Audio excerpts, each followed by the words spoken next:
Assalamualaikum warahmatullahi wabarakatuh. Nama saya Dwi Husniati, NIM 2019-2278, kelas Ekonomi Syariah 7.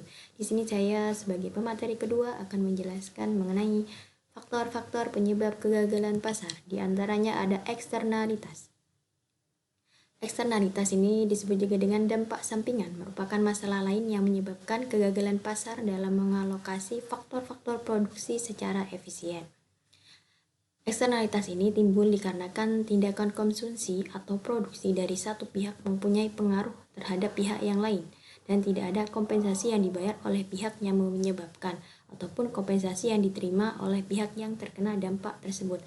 Dan begitu, jadi ada dua syarat terjadinya eksternalitas. Yang pertama adanya pengaruh dari suatu tindakan, dan yang kedua tidak ada kompensasi yang dibayarkan atau diterima.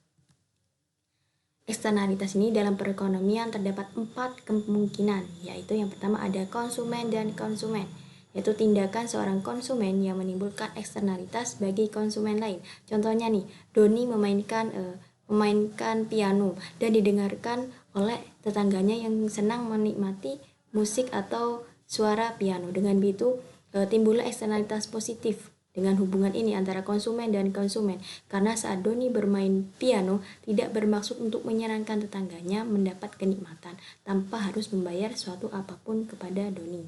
Yang kedua yaitu adanya konsumen dan produsen, yaitu tindakan seorang konsumen yang menimbulkan eksternalitas positif atau negatif terhadap produsen. Nah, contohnya nih, ada seorang karyawan atau buruh yang rutin dengan olahraga, yakni dapat menyebabkan sehatnya tubuh, sehingga produktivitas meningkat dan menguntungkan produsen. Yang ketiga ada produsen dan konsumen, yaitu tindakan seorang produsen yang menimbulkan eksternalitas terhadap konsumen. Contohnya nih, pabrik yang menyebabkan polusi sungai sehingga mengganggu penduduk yang menggunakan air tersebut. Jadi produsennya ini adalah pabriknya, sedangkan konsumen yakni masyarakat yang menggunakan air tersebut. Yang terakhir ada produsen-produsen, yaitu tindakan seorang produsen yang menimbulkan eksternalitas bagi produsen lain.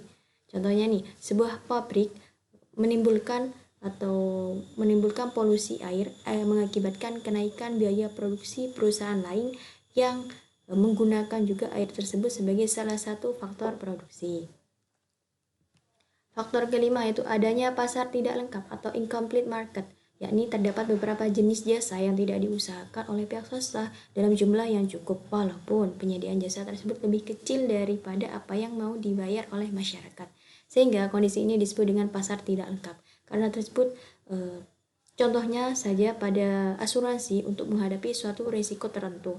Dalam hal tersebut, maka pemerintah harusnya menyediakan lebih lengkap penyediaan jasa tersebut, jasa itu. Yang faktor keenam, adanya kegagalan informasi, yakni sering disebut juga dengan keasimetrisan informasi yang berkaitan dengan tidak setaranya informasi yang dimiliki antar pelaku pasar.